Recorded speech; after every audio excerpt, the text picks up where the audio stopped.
Las uniones concubinarias están reguladas por la Ley 18.246, que fue aprobada el 27 de diciembre de 2007. Dentro del concepto de uniones concubinarias, hacemos referencia a lo siguiente: a la situación de hecho derivada de la vida en común entre dos personas, independientemente de su sexo, de su identidad, de su género, su opción sexual, que, como decíamos, tienen una vida en común, mantienen una relación afectiva de índole sexual, exclusiva, estable, permanente, también tener en cuenta eso, sin estar unidas en matrimonio entre sí.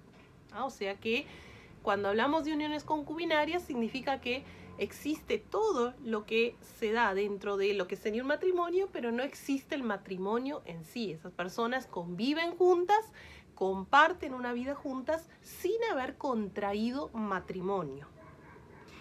Y importante, también alcanza o se toman en cuenta los impedimentos dirimentes para el matrimonio, para también se extienden las uniones concubinarias.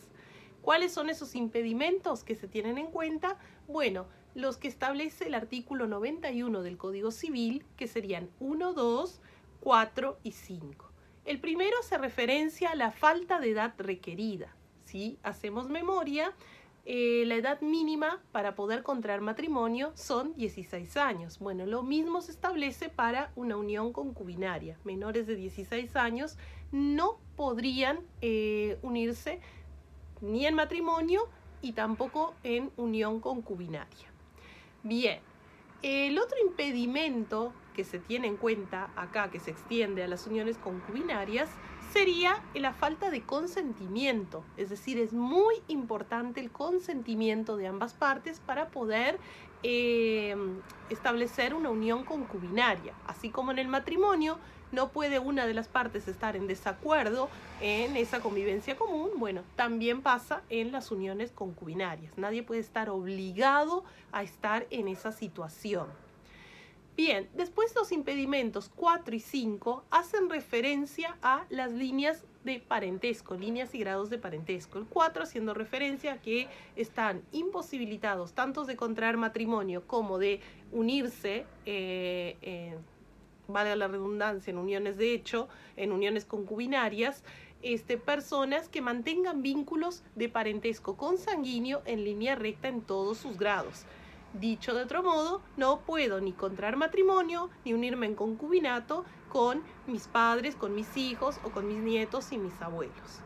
Y el otro impedimento referente al parentesco es el que se da en línea colateral en segundo grado, que sería el caso de los hermanos. No puedo contraer matrimonio ni con mis hermanos, tampoco puedo contraer puedo unirme en concubinato con mis hermanos. Pero la palabra concubinato proviene del latín, del término concubinatus, que a su vez es un sustantivo verbal infinitivo de concumbere, que significa cum, con, y cubara, acostarse. O sea, vendría a ser como alguien para acostarse.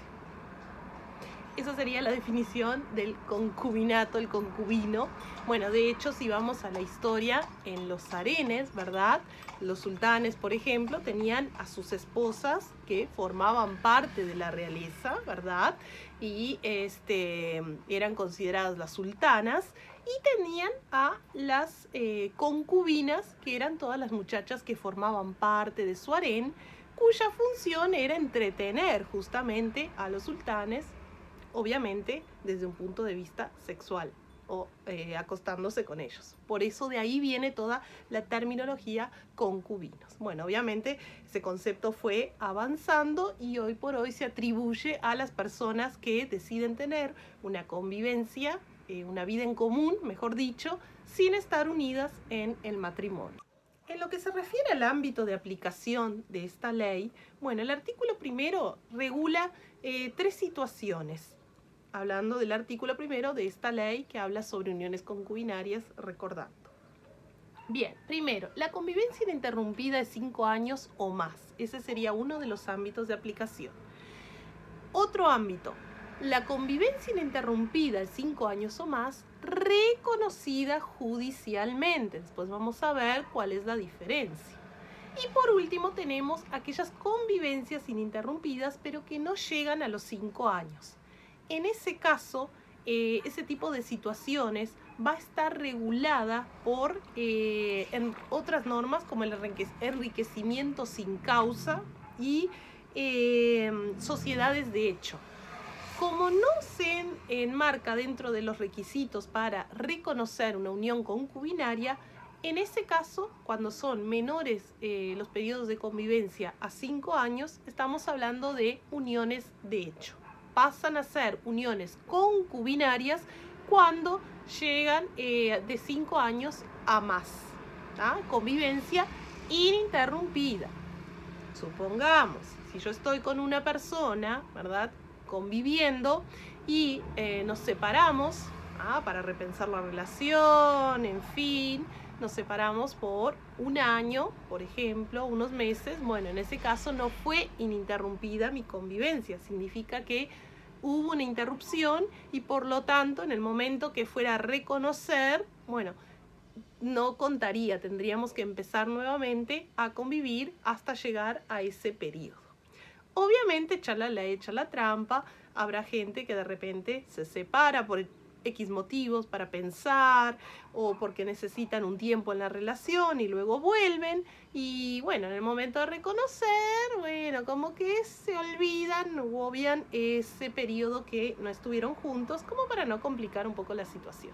Pero si vamos a lo que dice y exige la ley, tal cual, bueno, son 5 años o más de convivencia ininterrumpida.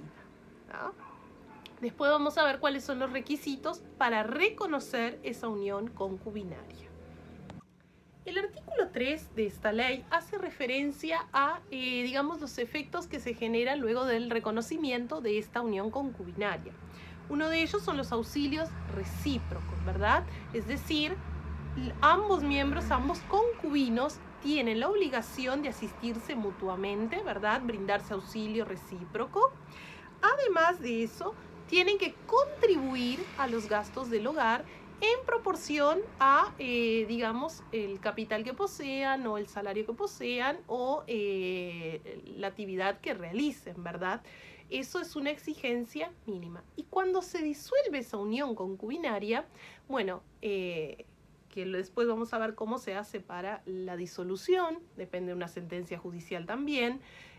Cuando se dividen los bienes o se establecen, por ejemplo, la obligación de una pensión, un auxilio a la otra parte que no pueda sustentarse por sí misma, bueno, no va a superar el periodo en el cual estuvieron juntos. Por ejemplo, si unos concubinos convivieron 8 años juntos y se termina la relación, bueno, y uno de ellos no puede subsistir sin la ayuda del otro, bueno, la parte que sí pudiera económicamente tendría que pagarle una pensión que no superara ese tiempo por el cual estuvieron juntos. Es decir, que en ese caso convivieron 8 años juntos, serían 8 años de pensión.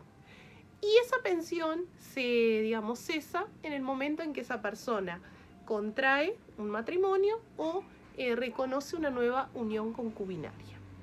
No pasa lo mismo si estamos hablando de menores. Si existen menores que surgen de esa relación, hijos en ese caso, bueno, la pensión va a correr por lo que regula el Código de la Niñez y la Adolescencia, entonces se le va a estar atribuyendo la pensión al menor hasta su mayoría de edad. Bueno, ¿y cómo se hace para reconocer una unión concubinaria? Primero que nada, si estamos en Montevideo, vamos al registro del Estado Civil, a la Oficina de Registro de Estado Civil. Si estamos en el interior, el mismo Juzgado de Paz. ¿Y qué va a pasar? Bueno, pasamos por una legitimación activa primero, es decir, comparecen ambos concubinos o uno solo. No es necesario que estén los dos para hacer el reconocimiento de esa unión. O también podría presentarse algún interesado por un tema de reapertura de alguna sucesión, etc. O sea, suponiendo, bueno, un hijo, sus padres eran concubinos, ¿verdad? Fallecen, tiene derecho a determinada herencia, bueno, puede presentarse ese hijo con todas las pruebas pertinentes, obviamente, y reconocer esa unión concubinaria para poder acceder a los derechos sucesorios. También puede pasar. El objeto es establecer la fecha en la cual inició esa unión, ¿verdad? Esa convivencia. Y bueno, ¿qué bienes se obtuvieron entre ambos desde esa fecha? ¿Para qué? Porque bueno, a partir de ahí se va a contar todo eso como parte de la sociedad de bienes. ¿Qué viene a ser la sociedad de bienes? Bueno, lo mismo que sucede en el matrimonio. Todo aquello generado luego de que esas personas decidieron convivir juntas. Independientemente de quién puso mayor esfuerzo o no, cuando se genera la sociedad de bienes, todo se divide a la mitad, todo pertenece a ambas partes. Bueno, una vez inscrita esa unión, digamos, concubinaria, una vez que se reconoce, como decimos, se genera la sociedad de bienes, se van a aplicar también dentro de esa sociedad de bienes todas las normas derivadas de los efectos personales y patrimoniales que existen también para el matrimonio, lo que hablábamos hoy. Bueno, en la parte personal, los auxilios mutuos, auxilios recíprocos, el respeto, el deber de fidelidad, en fin. Desde la parte material, bueno, la sociedad de bienes y el hecho de que cada uno deba contribuir con sus esfuerzos y en la medida de sus posibilidades a los gastos que se generan en el hogar. La sociedad de bienes que surge del reconocimiento de la unión concubinaria, bueno, se registra en el registro de actos personales, sección, uniones concubinarias. ¿Cómo se disuelve una unión concubinaria? Bueno, tenemos tres formas: fallecimiento de uno de los concubinos, declaración de ausencia de uno de los concubinos, es decir, que cualquiera de ellos desaparezca por el tiempo determinado y no se sepan noticias de nada. Bueno, a partir de ahí, por la declaración de ausencia, puede finalizarse la unión concubinaria. Y lo otro por una sentencia judicial. No llega a ser un divorcio como lo es en el matrimonio cuando queremos disolver el vínculo matrimonial, pero también tiene que pasar por exactamente lo mismo, una sentencia judicial, ¿no? Es decir, bueno, chao, nos separamos, no sé, quédate vos con la heladera, yo me quedo con el fogón y listo. No es así. Tiene que pasar todo por una sentencia judicial, que es la que va a determinar más que nada, bueno, el tema de la división de bienes, que es lo que de cierta forma más interesa dentro de esto.